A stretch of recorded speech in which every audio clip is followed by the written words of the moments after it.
Et c'est parti pour cette nouvelle édition du journal sur votre chaîne. Madame, Messieurs, bonsoir et bienvenue à la une de l'actualité. Le président Félix-Antoine Tshisekedi Tshilombo a appelé les pouvoirs publics de mettre tout en œuvre pour favoriser les retours au calme dans les territoires de Malembankoulou après les conflits entre les ressortissants du Kasaï et les originaires. C'était lors de son discours à la nation hier mardi 15 novembre 2023. Le vice-ministre de l'économie nationale Vital Kamerhe Lwakaningili a prôné les renforcements d'une coopération multiforme entre la République démocratique du Congo et l'Angola à la deuxième édition du Forum économique Angola-RDC à Luanda. C'est dans le cadre de permettre l'évaluation des promesses faites à la population par les candidats et leur réalisation qu'une dizaine de partis politiques a signé ce mardi 14 novembre 2023 un cahier des charges, détail à suivre dans ces journaux. À suivre également dans ces journaux les difficultés que rencontrent certains écrivains dans des maisons carcérales à l'occasion de la journée qui leur est dédiée ces jours.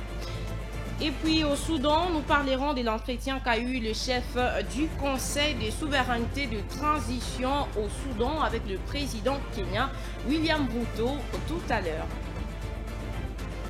Et c'est tout pour les titres. Madame, Monsieur, place à présent au corps de votre journal. Le chef de l'État a lors de son adresse à la nation ce mardi 14 novembre 2023 appelé à mettre tout en œuvre pour favoriser les retours au calme dans les territoires de Malembankoulou après les conflits entre les ressortissants du Kasaï et la population du coin. Je vous prie de les suivre. Comme pour le Mai-Ndombe et la Chopo, il s'observe depuis 5 jours dans le Haut-Lomami, plus précisément dans le territoire de Malembankoulou, une escalade de violence déplorable et très inquiétante, pouvant potentiellement déboucher sur l'éclosion d'un conflit du même type que celui que j'ai déjà précédemment cité. J'en appelle au pouvoir public de mettre tout en œuvre pour favoriser, avec l'urgence la plus absolue, un retour au calme.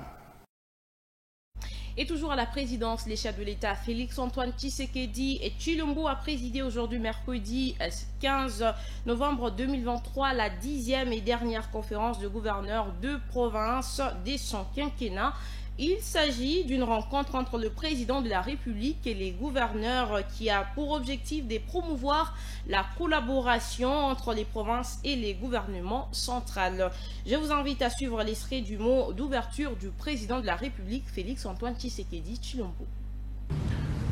Fort des constats portant sur le manque d'efficacité et de pertinence continue dans la conférence des gouverneurs de province, il nous revient, au cours de cette 10e session, de réfléchir et d'identifier les voies et moyens pour redynamiser son fonctionnement et assurer sa performance.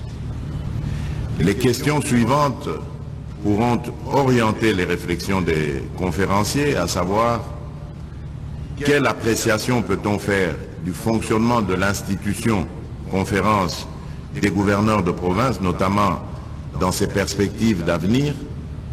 Et là, je salue l'intervention tout à l'heure de Madame la gouverneure du Mai-Ndombe qui a fait allusion à cette refonte, ou revue en tout cas modification de l'article 200 afin d'élargir cette conférence à d'autres participants qui sont encore plus très possible des administrés. Et j'y souscris. Et donc, autre question qu'on pourrait se poser, c'est que doit être fait pour que la conférence des gouverneurs puisse contribuer à la stabilité des institutions provinciales et, partant, à promouvoir une gouvernance responsable et durable au niveau des provinces. Que faire pour apaiser les rapports tendus entre les assemblées provinciales et les gouverneurs? Quelles sont les pistes de solutions pour la redynamisation de la conférence des gouverneurs et quelles réformes initier pour rendre efficace le secrétariat permanent de la conférence des gouverneurs de province? Et enfin, comment améliorer le niveau d'exécution des recommandations issues des sessions de la conférence des gouverneurs. Les 5 questions ci-dessus formulées doivent faire l'objet d'un diagnostic exhaustif et sans complaisance de votre part. Ceci dans le but de résoudre les problèmes rencontrés par nos provinces et de leur permettre d'assurer le développement en faveur de nos populations. Et dans le cadre de la diplomatie, dans le cadre des rencontres bilatérales, les chefs de l'État est attendu ce jeudi 16 novembre 2023 au Kenya et en Ouganda. Les échanges avec ses homologues porteront aussi sur les questions sécuritaires dans l'Est de la République démocratique du Congo, nous dit John Kasongo dans ses commentaires.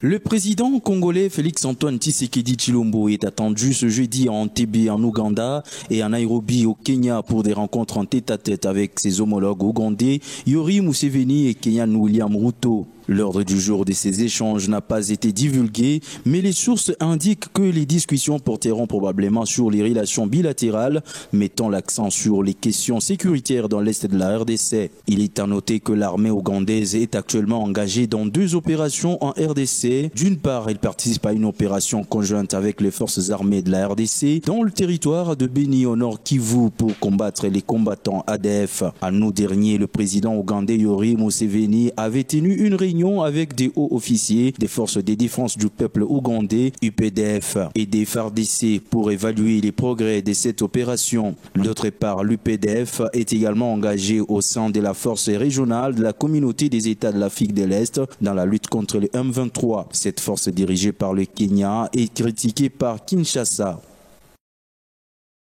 Au chapitre de l'économie, Forum économique Angola-RDC, les vice-premiers ministres, ministres de l'économie nationale, Vital Kamerhe Lwakaningili, prônent le renforcement d'une coopération multiforme entre les 2 pays. Démarré depuis lundi 13 novembre dernier à Luanda, les travaux de la 2e édition du Forum économique Angola-RDC avaient comme thème choisi partenariat économique pour une croissance à partager. Je vous prie de suivre Vital Kamerhe dans cet extrait. Aujourd'hui, chers amis, écrivons un nouveau chapitre pour lequel, comme l'a dit mon homologue angolais tout à l'heure, les générations futures nous seront certainement reconnaissantes. L'heure, oui l'heure, à peine 1 heure, qui sépare nos 2 capitales doit constituer ce pont jeté vers l'avenir qui indiquera au reste du monde qu'au-delà d'excellentes relations amicales avec un ami lointain, des partenaires solides et efficaces entre voisins immédiats reste la voie essentielle du développement économique et commercial pour le bien-être des populations concernées. Mesdames et messieurs, pour la République démocratique du Congo, l'organisation de cette 2e édition du Forum économique Angola, République démocratique du Congo, doit être un point de rupture avec les sentiers bâtis pour permettre à nos 2 pays, mieux à l'Afrique, au regard de sa diversité culturelle et de ses potentialités naturelles, en ce compris sa population en majorité jeune, à prendre son destin en main, à inventer son propre modèle de développement, car en effet, en dehors des barrières superficielles qui séparent nos 2 pays, nous sommes un seul et même peuple. Mesdames et messieurs, distingués invités, cette édition nous impose des résultats et nécessite une approche axée essentiellement sur l'intensification de notre coopération multiforme, économique, commerciale, énergétique, agro-industrielle et j'en passe. Je formule le vœu de voir nos panélistes exploiter toutes les résolutions des travaux de la première édition et de la grande commission tenue à Kinshasa en octobre 2021, dans les secteurs variés de nos économies respectives pour rendre concret les rêves de nos 2 chefs d'État. Venons-en maintenant à cette information. Signature d'un cahier des charges ce mardi 14 novembre 2023 de plusieurs partis politiques, notamment SID de Martin Fayoulou et ANC de Vital Kamerhe en vol de Délice et Songa. Ces derniers constituent un instrument qui peut permettre d'évaluer les promesses faites à la population par les candidats et leurs réalisations. Je vous prie de suivre les détails dans ces images. Une dizaine de partis politiques, notamment SID de Martin Fayoulou et ANC de Vital Kamerhe, en vote de Délice et Songa, Ensemble pour la République de Moïse Katumbi ou encore Nouvel Élan d'Adolphe Mozito, se sont engagés ce mardi 14 novembre 2023 à porter les besoins prioritaires de la population établis par le cadre synergique multi-acteurs de la société civile et de les intégrer dans leur programme de gouvernance et de militer pour des solutions. Ces partis politiques, toutes tendances confondues, ont pris cet engagement à l'issue de la signature par leurs délégués du document intitulé « Cahier des charges des communautés de la République démocratique du Congo » qui est un contrat social élaboré par des organisations de la société civile, entre autres, AETA et Azado pour ne citer que cela. Pour les élections transparentes et apaisées, Jérôme Bosso, ces cahiers des charges reflètent la volonté exprimée par les communautés et constituent une preuve d'engagement social entre le parti politique, les candidats et les communautés. Ils ont par ailleurs invité les candidats à tous les niveaux des élections à intégrer dans leur programme de gouvernance ces cahiers des charges afin de créer un lien visible entre les futurs gouvernants et les communautés. Et au chapitre de la célébration à l'échelle mondiale de la journée des écrivains en prison ce mercredi 15 novembre 2023, une occasion de parler des difficultés que rencontrent certains écrivains dans des maisons carcérales. Un zoom est fait ici sur Jean-Claude Mouyambo-Kiassa, auteur du livre 144 jours dans prison centrale de Makala, un ouvrage pendu alors qu'il était prisonnier. Il échange avec Wivine Mougoli dans ses diplex.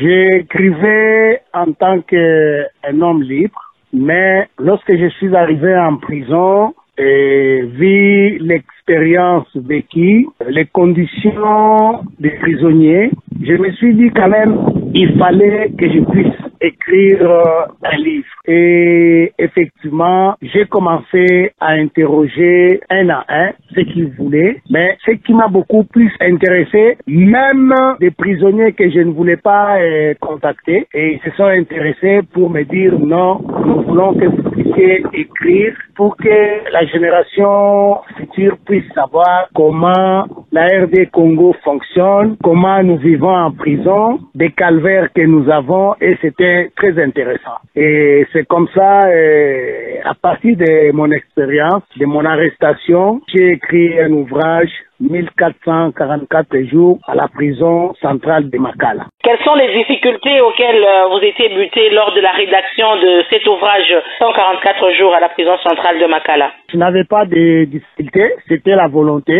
Il fallait écrire et travailler trop dur, mais je n'ai pas trouvé de difficultés. Personne ne pouvait venir te dire il ne faut pas écrire. On savait que j'étais en train d'écrire, il n'y avait pas de difficultés pour ça. Est-ce que vous pensez que l'État congolais encourage les gens qui se retrouvent en prison et qui aimeraient rédiger certains ouvrages? Est-ce qu'ils s'intéressent même à ça? Je ne pense pas. Ils ne s'intéressent pas. Et ce n'est même pas leur souci, pas du tout.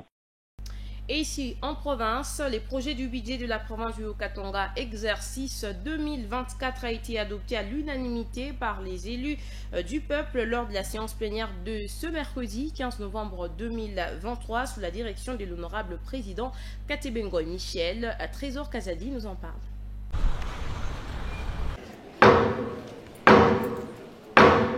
Sous la conduite de l'honorable président Katebengoy Michel, la plénière de ce mercredi 15 novembre 2023 à l'Assemblée provinciale du Haut-Katanga a auditionné les réponses aux préoccupations des groupes parlementaires sur l'examen du projet de budget de la province exercice 2024, lu par le vice-gouverneur du Haut-Katanga, Jean-Claude Kanfoua Kumimba.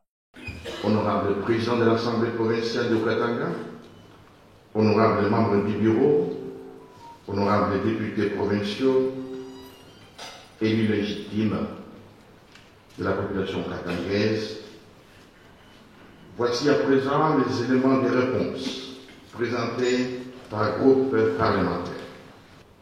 Honorables députés, votre gouvernement reconnaît l'importance des actions de formation dans ce secteur Mais il précise néanmoins que les contraintes budgétaires ont conduit à une révision à la baisse des crédits prévus sur un certain nombre de lignes, y compris la prestation intellectuelle, l'organisme de formation et l'hiver. Honorables députés, votre gouvernement précise que l'inscription dans le budget de la province des prévisions relatives à la construction et à la réhabilitation des routes dans les milieux ruraux est déjà en soit une garantie offerte à la population. Quant à la réalisation de tous ces projets, elle sera en fonction des moyens que la province devra mobiliser. Des réponses adoptées d'abord article par article, dont 17 au total, suivi du vote par appel nominal avant l'adoption à l'unanimité du projet de budget de la province. Juste après ce point, l'honorable président Katebengoy Michel a suspendu la séance tout en annonçant le ralentissement des activités au sein de la première institution pour raison de la période de campagne électorale qui débute le 19 du mois en cours. Et dans la province du Congo central, une délégation multisectorielle œuvrant dans les domaines de la santé universelle effectue une mission officielle dans cette province, venue dans le cadre de la campagne de la distribution des moustiquaires imprégnés d'insecticides à la longue durée. Cette délégation a été avant tout reçue par le vice-gouverneur de province Grace Kwangabilulu, et c'est au nom du chef de l'exécutif provincial à mission. Reportage. Composé des structures de santé, SANRU, PNLP, Secrétariat général de la santé et de la présidence de la République, cette délégation multisectorielle en mission officielle au Congo central est reçue par le vice-gouverneur de province, Grace Kwangamaswangibilolo, pour le civilité au nom du chef d'État provincial à mission. Au sorti de l'audience, le chef de la délégation dévoile le mobile de la mission. Nous sommes venus rendre les civilités à l'autorité de la province, ici représenté par le vice-gouverneur.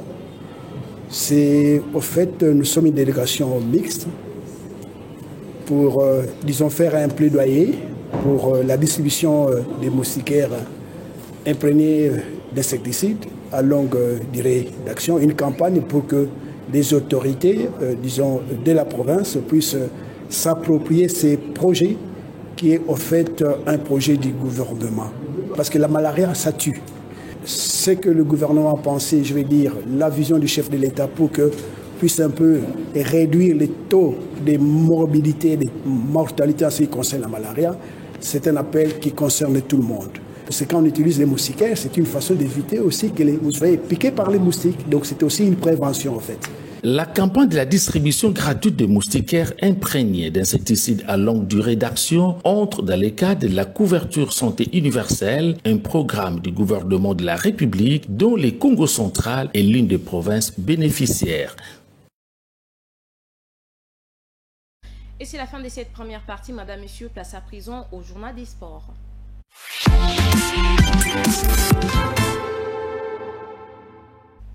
Patrick Mahindou est le nouvel entraîneur de l'IS Chinkunku après les limogeages du coach Segan Dombé.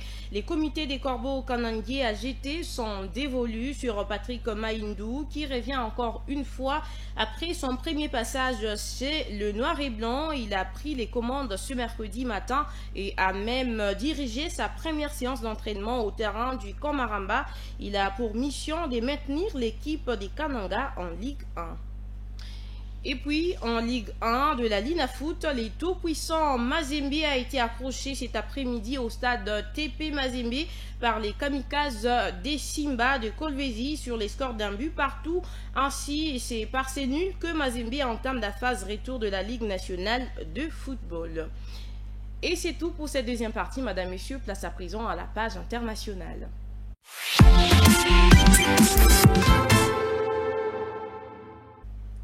Le président Kenya William Ruto s'est entretenu avec le chef du Conseil des souverainetés de transition du Soudan, le général Abdel Fattah al-Burhan. Africa News nous donne les détails. Le président kenyan William Ruto s'est entretenu avec le chef du Conseil de souveraineté de transition du Soudan, le général Abdel Fattah al-Burhan. C'était lundi à Nairobi au Kenya. À l'ordre du jour, des questions liées à la récente situation sécuritaire au Soudan et dans la sous-région. Les deux dirigeants proposent un sommet de l'autorité intergouvernementale pour le développement de l'Afrique de l'Est pour une solution consensuelle au conflit soudanais.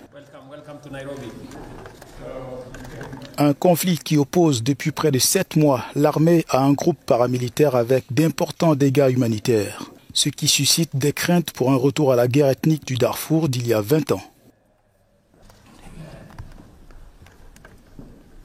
Et puis au Rwanda, 30 ans après qu'une plainte a été déposée contre lui à Bordeaux, dans les sud-ouest de la France en 1995, le procès des Soten Munyemana a débuté devant la cour d'assises de Paris. Africa News revient.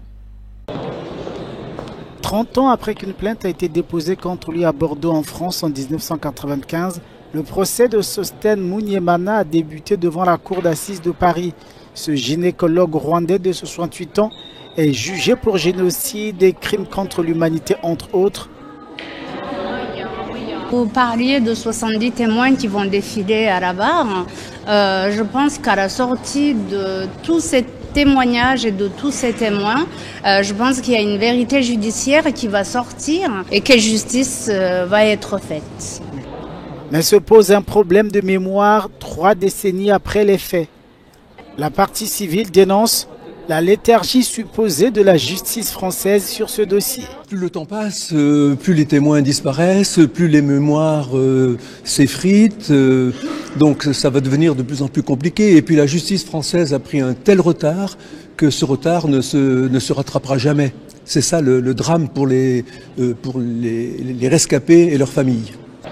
Le gynécologue, considéré comme un notable de la région de Boutaré, est accusé d'avoir participé à un comité de crise ayant mis en place des barrières et des rondes au cours desquelles des personnes ont été interpellées avant d'être tuées. En 28 ans et 5 jours, jamais aucun indice matériel, aucun écrit, aucun élément susceptible d'être incontestable n'a jamais été versé au débat de l'instruction. Jamais.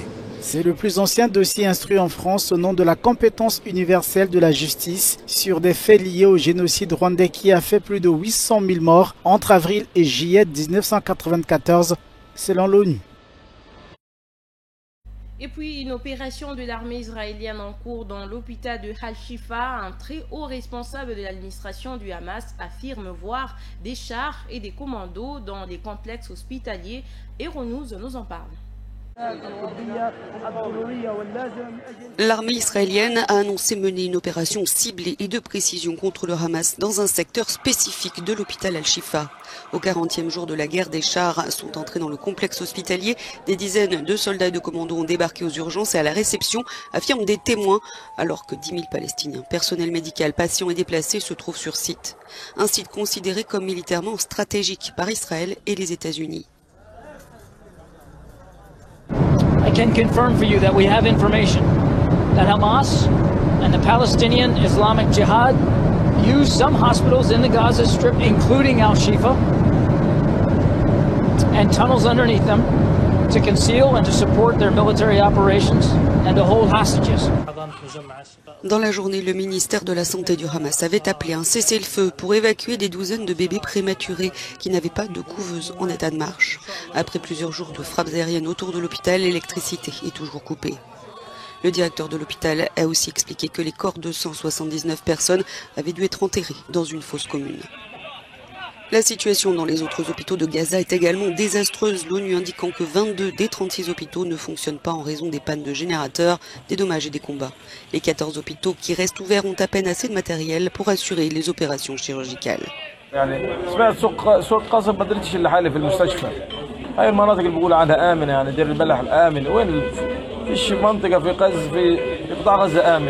لا في سوق ولا في منتزه ولا في مدرسه ولا مستشفى كله مستهدف. Le Hamas continue de nier les accusations israéliennes selon lesquelles il utilise les hôpitaux, en particulier Al-Shifa, pour dissimuler ou soutenir ses opérations militaires et pour retenir des otages israéliens. La page météo est à suivre juste après nous, madame, messieurs. C'est la fin de ces journaux sur Shalom Télévision. Merci à vous de l'avoir suivi. Merci également à ceux qui nous ont suivis à partir de notre chaîne YouTube. Les programmes continuent sur votre chaîne. Au revoir et à demain.